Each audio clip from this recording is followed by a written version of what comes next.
So before I get into today's topic, if you're interested in geek trivia and things like that, check out Sci-Fi Channel's Geeks Who Drink. It's absolutely incredible. And okay, I'm going on to today's subject. That was it. All right, check it out.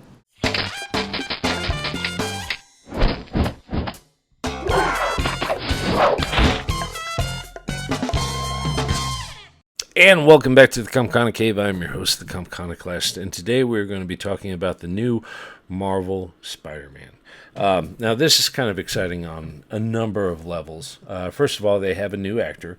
His name's Tom Holland. He's going to be playing Peter Parker, the new Spider-Man in the MCU movies, Marvel Cinematic Universe. Apparently, he's already filmed a scene, which is going to be his debut appearance in Captain America Civil War. But actually, I found out before he filmed his debut scene, they had been filming Spider-Man action scenes with a lot of body doubles and stunt doubles and things like that wearing the Spider-Man suit. So apparently he's going to have a larger part in this movie than we were originally led to believe. So keep an eye out for that. It's coming out next year. I can't wait. Now the standalone Spider-Man movie, which I might be wrong, but I think it's July 28th, 2017. They haven't really released a lot of information about this. He's going to be in high school. It's not going to be an origin story, and it sounds like that they've decided on a big baddie for the film, and that's going to be Kraven the Hunter. Now, this works on a number of levels for a number of reasons. First of all, Spider-Man in high school, he's still learning his powers. He doesn't have a lot of control over them, and he's still learning how to use them. That makes things awkward for him. Now, throw into the mix a big game hunter who, whatever he goes after, he captures or kills, and throw that into the mix. Now, the reason why I like this is because it kind of localizes the whole drama dealing with Peter Parker and Kraven, who's trying to capture him. And when you put it into perspective with the rest of the MCU verse, this is why I like it. Okay, you have the Avengers. You have the Avengers, Age of Ultron. They dealt with things that were on a global scale, catastrophe-wise, and they, were the ones to save the Earth. Now, you go to the opposite end of the spectrum, and you have something like Daredevil, which focuses on just a small area of New York City, Hell's Kitchen, and he's trying to clean that up and make things right in that small section. Now, bring it into the middle of those two, and you have New York City and Peter Parker. He's a student at a high school. He lives in New York City, and Kraven is going to be trying to capture him, so it might deal with a whole lot of different areas of New York City, but it's still localized into that small area. I think that's a good idea. You don't want to blow it way out of proportion. I mean, look at the last couple of Spider-Man films. I mean, everything had to deal with these fights that could possibly destroy the city and all this other stuff. Keep things localized, make it more personal. You have to learn who the character is and, how he feels about things and how he's learning about his powers.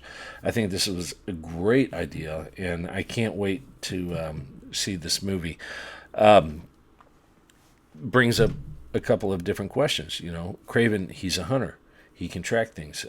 Is he going to find out who his aunt is? Is he going to find out who his friends are? Is he going to track him to the high school and put all of his fellow students in jeopardy? There are so many different levels of excitement that they could bring to this film just by those three questions alone. And if this is the route that they're going, I can't wait to see it. I'm really excited about it. If you don't know who Kraven the Hunter is, go out and buy a trade paperback. There's plenty of stories for you to learn about him, and he is one of the most iconic villains, or nemesis, as nemesis. I don't know how it's plural. That Spider-Man has. He is incredible to read. I mean, he's a lot of fun. So that's it. That's what I found out about it. I hope that I hope they do decide to go that route, because I think that would be perfect for a debut reboot of a reboot. God, I mean, this is the only character that they've, rebooted, 3 times now in less than a decade? Oh, by the way, I just read the reviews on Fantastic Four. Apparently, it sucks. I don't know. I was really looking forward to it. They said that it looks more like a hour and a half long preview for an upcoming film. So take that with a grain of salt. I don't know. I'll probably still go see it, but now my hopes are dashed. However, Ryan Reynolds, you are... I've got to say, if you've been watching my channel, you know how I feel about Ryan Reynolds as far as comic book characters and movies go. I just watched the Red Band trailer for Deadpool, and I have so much optimism for this movie. I can't wait. And if it is as good as the trailers are showing it to be, I will personally come onto my YouTube channel and apologize to Mr. Ryan Reynolds for all the bad and negative things that I've said about him over the years. And I really hope that I have to do that because this movie looks like it's going to be a lot of fun, and I can't wait. And I love the digs that he made at his previous movies. There was a scene in the trailer where he's undergoing surgery, and he's like, okay, well, if you make me a costume, don't make it green or animated. And I was like, thank you. Yes, he has a sense of humor about his failings in previous films, and that really makes me optimistic about this film, so I can't wait to see it.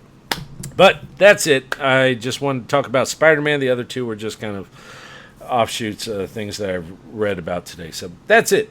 If you have any questions, you can reach me on Twitter at Comconocalst. You can reach me online, Comconocave@gmail.com, or you can leave them in the comment section below, and I hope you enjoyed today's episode. Until next time, take it easy.